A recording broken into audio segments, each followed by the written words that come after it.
Welcome to Half My Age, a weekly show in which a 25-year-old adult and a 50-year-old child help each other make sense of the world.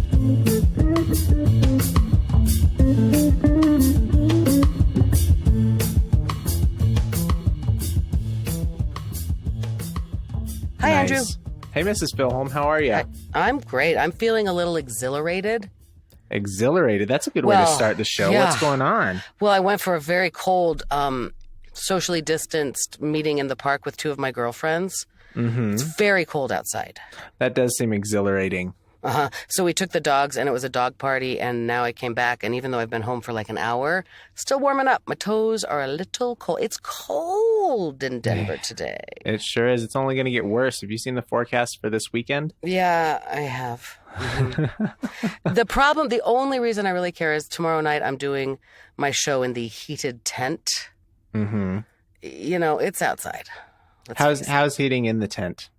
It's good, but at 9 degrees, it's not going to be great. It's not sufficient.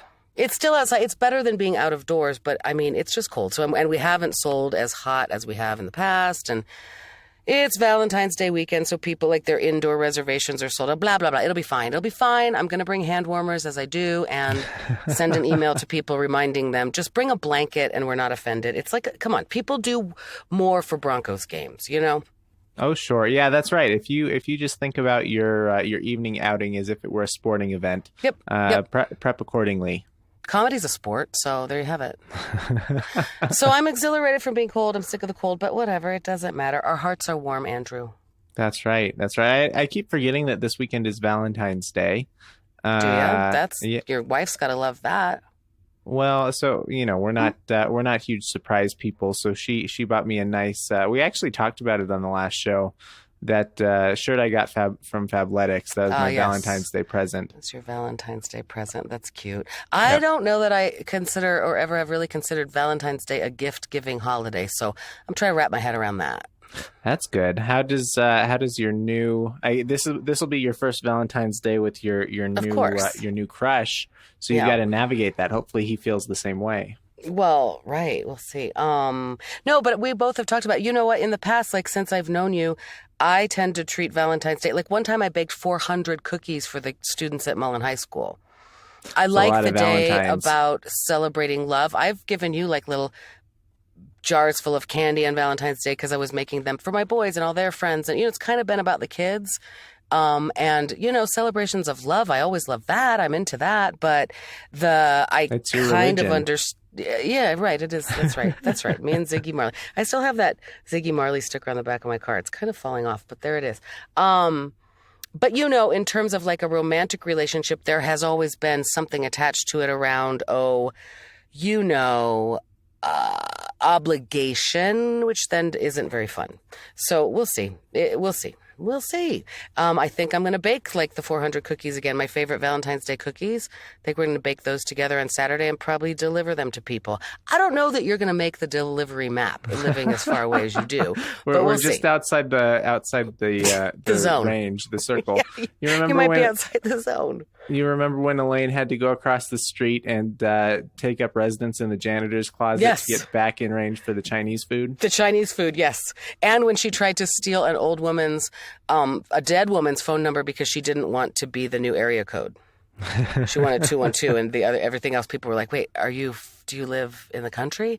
Yeah, exactly. Anyway, so you might be out of range. We shall see, and maybe we won't bake cookies, but that's still my idea that it is a celebration of love everywhere. It is my religion. I have some ideas to go out and do a sidewalk chalk installation, but have I mentioned it's cold? It sure is. I've been avoiding the outdoors at all costs. I haven't been anywhere. I haven't done anything.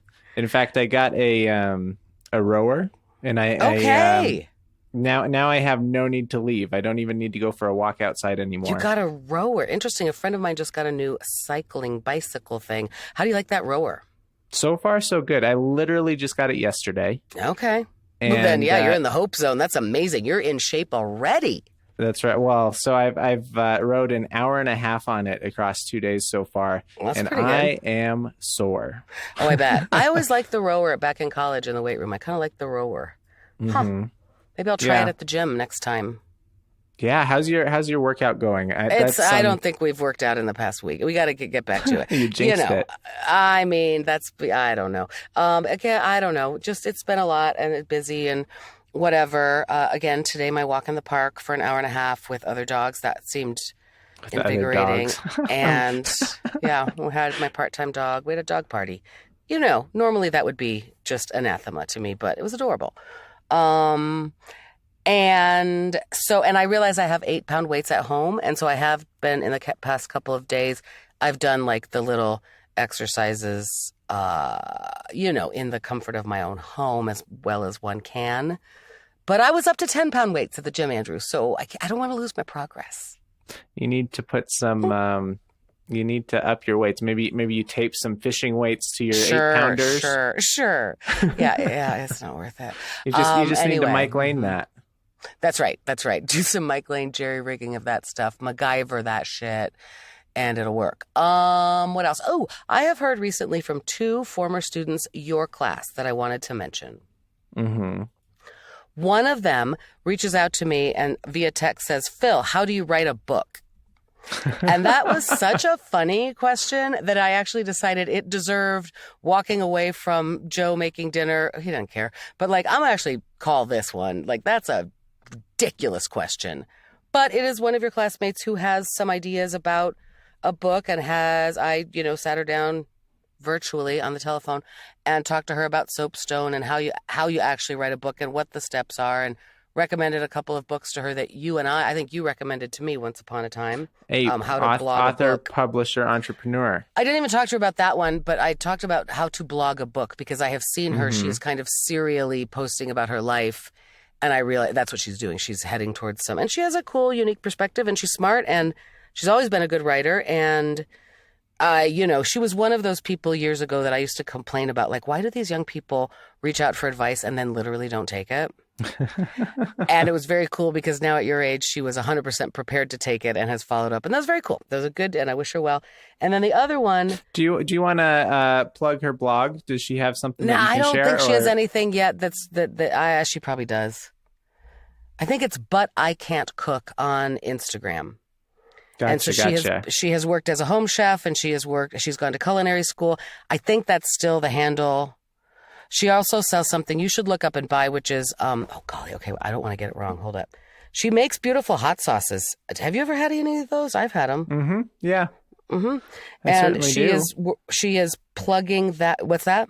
So I've got them in my fridge right now. Okay, great. And I think it's called Sonoran Heat.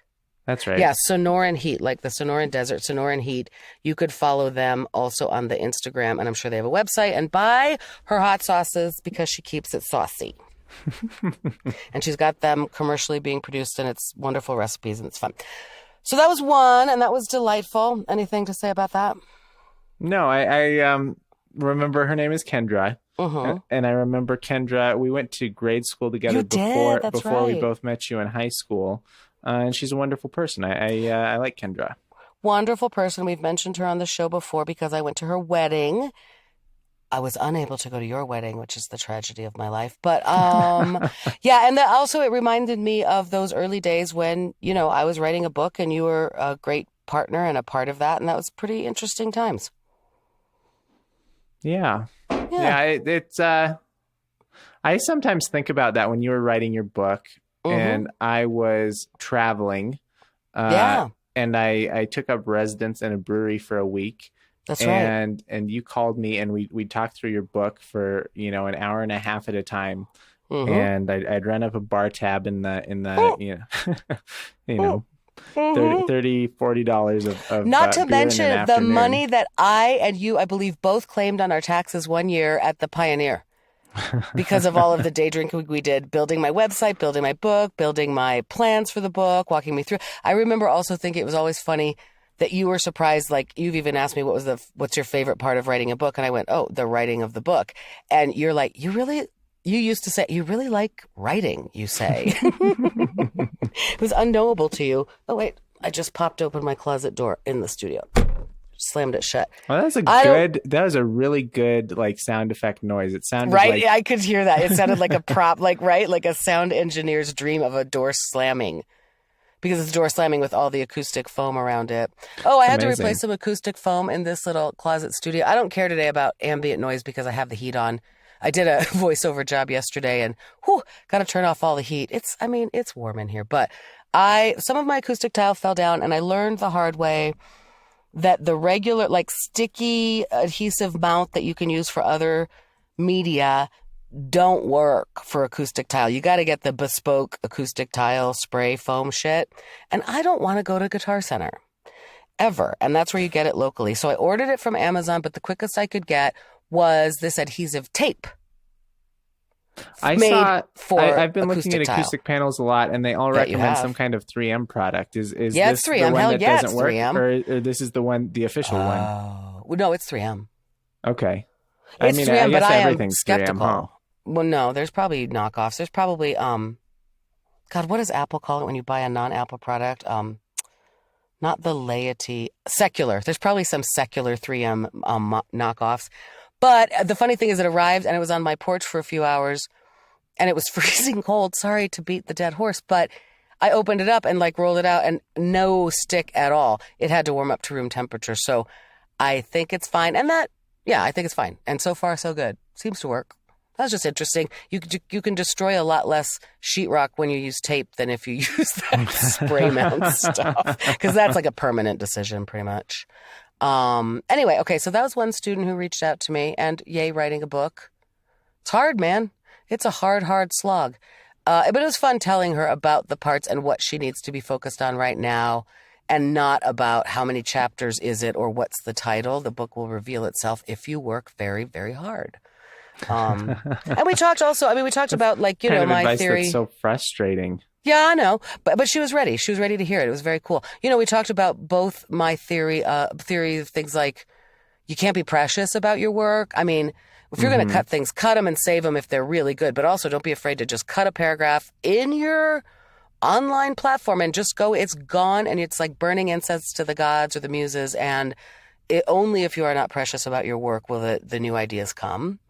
And that was fun. And then we also talked practically about all sorts of ways to, you know, and platforms you can use and organizational systems. And then how I ultimately, after all my research is done and I'm really working on it, get to the serial killer stage of planning a book or a product, which is, you know, sticky notes color-coded all over the wall. Yeah, that kind of planning drives me nuts. Mm-hmm. Yep. Got to see a lot of forest, but you also have to see the trees. Yeah. Mm-hmm. I've been in work. We've been doing some heavy planning, and I think that it's kind of interesting how different people think. Right? You know, there are a lot of people that want to put it on a whiteboard, and they want to see it visually, which in the age of Zoom is kind of tricky. Mm-hmm. And there's, you know, we make do with things like drawing shapes in PowerPoint in real time. Sure. But I'm not so much a visual thinker or an auditory thinker. I think in terms of inputs and outputs, like a programmer, right? A programmer takes in these two numbers and it spits out an answer. Maybe they're added or multiplied somewhere along the way. But I really do. I noticed this. I've always done it, and I've just started noticing that it's different from the way other people think. But when we start talking through something, intuitively, I turn it into a bulleted outline, you know, with, sure. You know, here's what's required at this stage. Here's what it's expected to produce. And those go into phase 2. And it's kind of different than anything else I've seen. And it may explain ultimately why we are friends and get along, because it looks different. I look more chaotic the way I do things because I am a visual thinker. But right. And my cousin and I were just talking about Annette and Wade are building a house and they are in the final stages, but and she's just talking about frustration with, contractors, GCs, all of this, and people. She's like, you do this every day. You have one job, tile guy. You have one job, guy who prepares for the tile guy. How can these pain points even keep up when you really have a pretty obvious job and there is a checklist of things to do? So why? And we talked about that, like how I've been in processes with people where we're project managing, trying to come up with a timeline for an output, right? For a product at the end.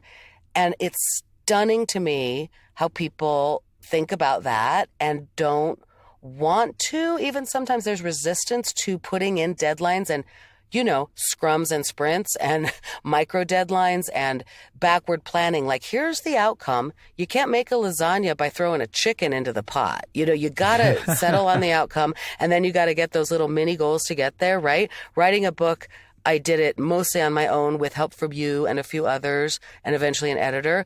Comics do a lot of this. Like, they want to film a sketch and I get together and it's like, you haven't backward planned this. I mean, this is a known thing. And I think I'm very good at it and maybe think scientifically or statistically about it like you do. But it's funny, I've learned, and I used to say it at my job at DU, and that was probably stupid because it doesn't pack a lot of punch in terms of like being trustworthy, but I learned how to do that in the theater. Because I think let me it tell makes you, a lot of sense because right? Because in who the has theater, a hard deadline? Right, asses you have a in hard the seats, deadline, curtains and go up. There's an understanding that this is going to be a multi-month process, right? We're going Correct. to build up to this, and Yep. there are well-defined stages and phases of that Correct. process, right? You've got to And learn things your that need to lines. happen in order. You cannot hang the lights before you have a light design, for example. And also the acknowledgement, we've done this before. We're not a unicorn. We're not reinventing the wheel. There is such respect in the theater for process. Like it goes that way. And then Hell Week is Hell Week. And this, I mean, Tech Week is Tech Week, and the union has it built in so that you get to work those extra hours during Tech Week because we know we're in the crunch and things are going to go wrong. But you've mitigated the disaster. If you're going to have a bathtub full of water on the stage, you cannot find out last dress rehearsal that bathtub leaks. You have figured that out and solved it 3 weeks in advance because if you're having water on stage, you got to get the plumbing guys in and these set design. I mean, it really works like an orchestrated thing, and it's what I know the most. And that's right. Asses in the seats, curtain going up, tickets sold, showtime. We got to make it, and the only way to do it is the least creative feeling. I think it bumps some creative people, including people in like the world of international affairs, where they're doing the creative work of working with multiple authors on a report, for example, right? With multiple sources. You're going to have a sources cited page at the end. Everybody needs to be dumping their sources in there from day one. And that was just like they bucked against it sometimes at that job. And it was just stunning to me. It's like, I know it doesn't seem fun because the fun part of writing is writing. But the important part of getting a book together is all of that other stuff. It's project management. Right. Mm-hmm. Right. It is project management, and it's extremely important. And I'm just learning about, I've self-managed myself for a long time with moderate success. Not, I wouldn't qualify myself as a good project manager. But now that I'm in this larger organization with so many more people and parties involved, I don't have the experience of corralling all these different personalities and all of the different, when you work alone in software development, you can do whatever the heck you want. Mm-hmm. You can tear something down and rebuild it, and you don't really have to worry about, how many other things is that going to break and that sort of thing. So I would say that my first 90 days at this company has been an eye opener in terms of project management. And I wonder, you say you got most of this from theater. I wonder if there is a disproportionately high number of people in project management that did theater in high school or something like that, because the only kind of expectations made of me in school for planning were, you've got this paper and it's going to be due in a month. And that was as close as I got to trying to plan something out over a longer timeline, Sure. Yeah, of course. Sometimes working with groups, which was our lame ass attempt to make you learn how to work with other people, but totally different thing. It never works because you didn't have the skills. That's interesting. I don't know. I mean, I don't know. I have never certainly considered myself part of project management, but I certainly have served on teams like that, and I am good at it. That's interesting. Well, maybe you need to go get yourself some theater experience, Andrew. I watch a lot of television. Does that count? Would you like to do an open mic or two? I mean, that'll No. cure what ails you. No, ma'am. No, ma'am. You just said that you had to deal with disparate people and parties. Are you having a lot of parties at your job? I'm kidding. Do you have a lot of cake? I'm kidding. I know what you meant. Only Zoom cake. Cake Zoom emoji. Cake. Zoom cake. It's like a wish biscuit. Okay. Second follow up on student.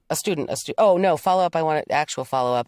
Just so the readers at home, I know they're on tenterhooks waiting for this. I don't know anything about the reality TV show that I may or may not be a part of. Nothing has gone further on that, just so you know.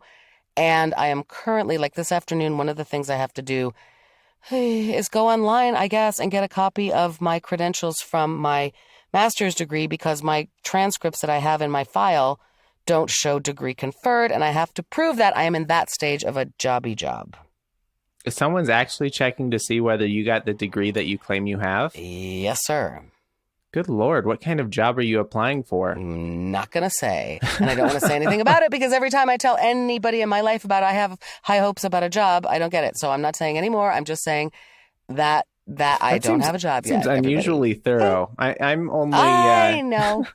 I'm not even a decade removed from my degree, and not a single person has asked about it. Right? Isn't that funny? I know. It's kind of... I mean, it's interesting. I also kind of go, well, respect, because I could say anything. So that's interesting. Okay. Second student who reached out to me sometime last week, just apropos of nothing, at like 9:30 in the morning, I got a message via Facebook Messenger with a picture of a note I wrote to this student. I don't know why. I don't know if I wrote it to many students upon graduation. It was probably a student where I went to their graduation party as I did yours, but hard to say. And it was a picture of a note that still is on a bulletin board in this person's life with the text saying something like, my 17-year-old self could not understand this encouragement that you gave me. I read this out loud every day. My 26-year-old self is maybe starting to understand. Like, seriously, thank you for believing in me and all of that. Just the nicest note from a former student, 10 years away from your graduation. You know what? People do that. Do that for people you remember, who you sometimes think of and are grateful for. I cannot tell you the difference it makes in my life. Yeah, that's great. You left a note, you got a note. It's like a take a penny, leave a penny situation. Yeah. And it takes that many years for an adolescent brain to form and go, I get it. But also to know that like every day this person says this sentiment of this card aloud. Wow. Really cool. Really cool. It was amazing. I mean, and then, a couple weeks ago, I saw another of your classmates at my show. So you people continue to bless my life, which is pretty darn cool. I can't help but feel like now that we're all post college now, and maybe we live somewhere else for a little bit, but I imagine there's going to be a great migration back to Denver, right? All these people who went and lived somewhere else. Maybe and bring their babies back to be near the grandparents. Yeah. And Auntie Mrs. Filholm. Auntie Mrs. Filholm, the reality TV star. Still keeping tabs on how many months it's been since I have held a damn baby. What's your count? Like, it's a gross... since March of last year. I mean, like, I was thinking, like, that's an actual ache in my soul. I mean, I have seen some babies now. I have flirted with some toddlers in public, how I do. I made friends with a 4-year-old girl in Breckenridge, and her mom, like, shouted out my book, which was amazing. Cross-mogification, as you say. Mogination, because it was the owner of a restaurant. Austin Powers. They were great. Yep, exactly. Anyway, but man, like actual held a little baby in my arms or felt a toddler kick my ear. It's tragic. Whatever. We long for so many things in this world, Andrew. Especially in these times. Not me. Not with my rower and my self-contained. Rower, self-contained. You already got your Valentine's Day gift. That's right. Living large. I mean, really, you've got your Valentine's Day gift. Keep the toddlers away. Keep the old classmates away. everybody Maybe away. you just moved far enough away that you may even keep Mrs. Filholm away and her delicious cookies. We shall see. It's my favorite Valentine's Day cookie. Yeah. And I have the housewarming gift. Could you just hear that? I'm sitting here absentmindedly unzipping and zipping a pocket. Can you hear it? No, I can't hear it. But that's good to know. I've got the Amazon Basics, shiny stainless steel chair, and it's got a leather seat. And I discovered this week that I've got a pair of pants that no matter how you move on this chair with these pants, it makes a fart noise. Oh! And I've been doing my very best. I've been sitting here thinking about it. Don't move, don't move, don't move. Oh my God, don't make the fart noise. Oh, that's really funny. Huh, interesting. Well, are you filling that house up with furniture? Little by little. We had my brother donated a bed, so now one of our guest rooms has a bed in it. Nice, I can come down for an overnight. That's right. And there's the rower in the basement. I know what we need to discuss. The herd of mother-loving elk in your backyard. I'll make that show art this week. It's amazing, huh? Yeah. How many were there? There's probably 25 or 30. I was going to guess 30. I did a sample size in the photo, but I wasn't sure. And I didn't spend very much time on it. Amazing. Okay, they weren't in your yard. They were right past your fence. Yeah, so behind my back fence is a road, and on the other side of the road is a field. And they were all standing in the field, just kind of grazing, having their breakfast. They were having some kind of meeting, it was clear. Have you seen any other wildlife? No, I mean, so we've got elk, we've got deer. I imagine we've got like foxes and owls and all that kind of stuff. I hope you have a bear. We do have mountain lions around. I haven't seen one of them yet, but I know that that's what people talk about on Nextdoor. Sure, yeah. Mm-hmm. Joe just last night said that for sure we're going to download a police scanner app to go along with my control tower of the airlines app in my neighborhood. Because last night I was talking to him. He's in a foreign city, not foreign. He's flying. And we were talking pretty late at night. And I was like, ooh, there is a high speed pursuit police car following a car down my street. And then they were going the wrong way up 14th. And the police cars and they were going so fast. They had their headlights off. What is that about? Stealth mode. And then, oh my God, I was so excited. And then I said, I should probably go inside. And I did. So I don't know what happened. And he's like, that's it. We're getting a police scanner app so we can keep tabs because there's always something shaking on Shakedown Street, Andrew, is what I'm saying. It's only a matter of time before you get your ham radio operator's license and you're tuned into China and Russia and you're chatting it up with, I was always sort of fascinated by ham radio. We had a few friends, growing up around the way that the dad had a ham radio operation. Never really understood it. Pretty fascinated though, all the way around. Yeah, sure. I have, one of my neighbors has a police scanner coming at you. What's that? I said, this is pink glasses coming at you. Yeah, right. I know. Or CB radios. Ooh. But one of my neighbors has a police scanner, and one of my neighbors at the old homestead had a police scanner. So if there's something truly interesting, we ask those neighbors. But Joe pointed out there's apps for that now. That's what we're going to do for Valentine's Day weekend. We're getting an app.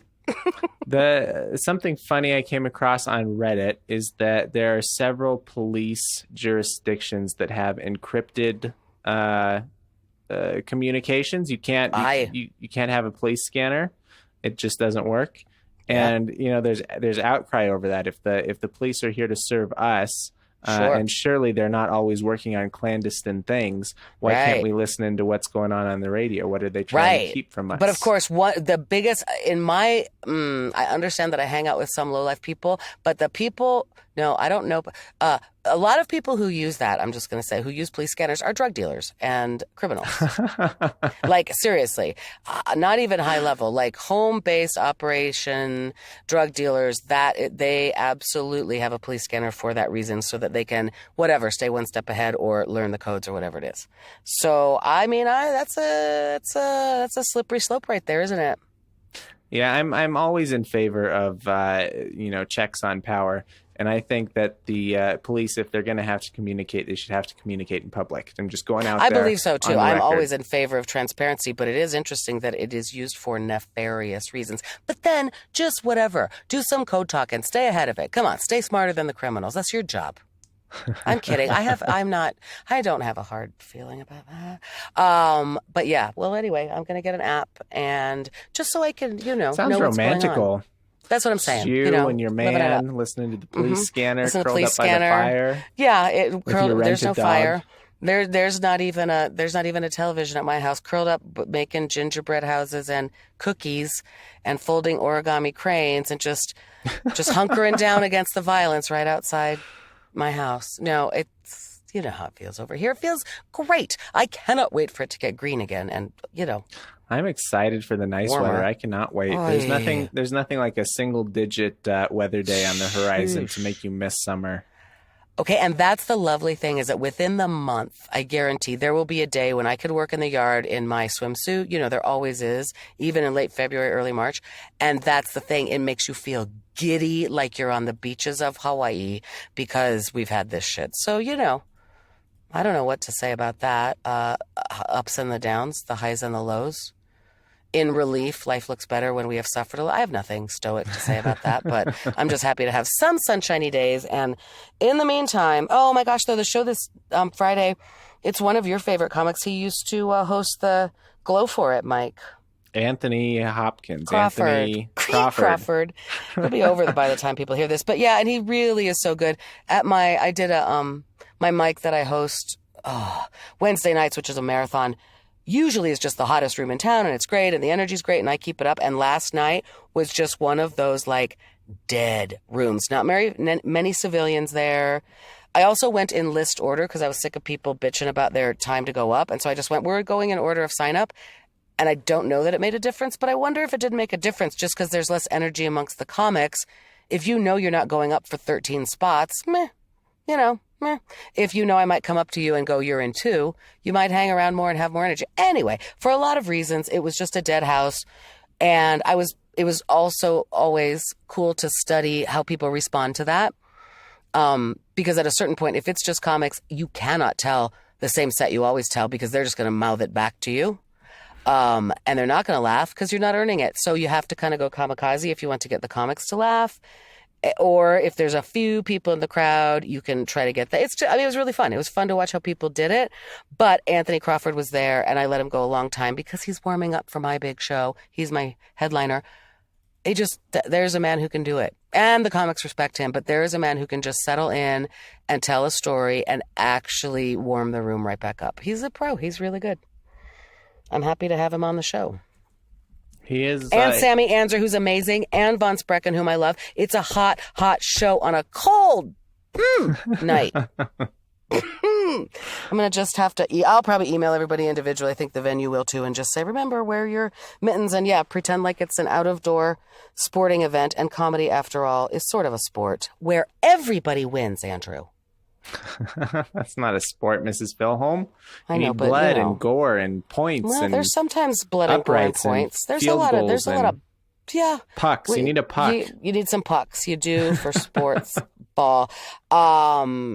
While we're in the phase of plugging things, I would like to say that we've started posting our episodes on YouTube. Oh my God. And there's going to be a link in the show notes to the channel. And you're going to have to use the link to find it because if I search half my age on YouTube, nothing comes up. If I search half my age Lisa Andrew, nothing comes up. So you're going to have to get to the link. And once you're there, have a footprint there yet. Please subscribe, click the bell so you get the notifications. And pretty soon, before we know it, Mrs. Filholm and I will be YouTube famous. Monetizing this ish. We'll be rich. We'll have 2 Lamborghinis each. And at which point we'll start doing giveaways with every show. Okay. All right. I had a dream about a giveaway and somebody got a ticket to Hawaii. Oh my God. I just realized that right this very minute. Weird. I've been having some weird dreams the past couple of nights. Andrew, I have a question for you. Why you stopped numbering our show episodes? Because I don't want people to think that they have to go to the beginning. I see.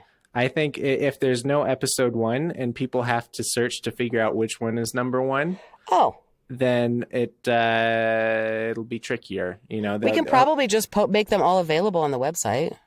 Mm-hmm. And on any app wherein you listen to podcasts, I think that you should be able to go all the way through the archive, right?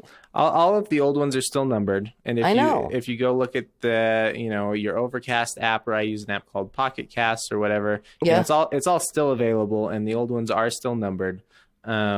But I'm not doing episode numbers anymore because I don't know. That was just an executive decision you made that I realize, and I don't give a fuck. But I was curious, and I kind of like it because we're actually like on number 90 or something now.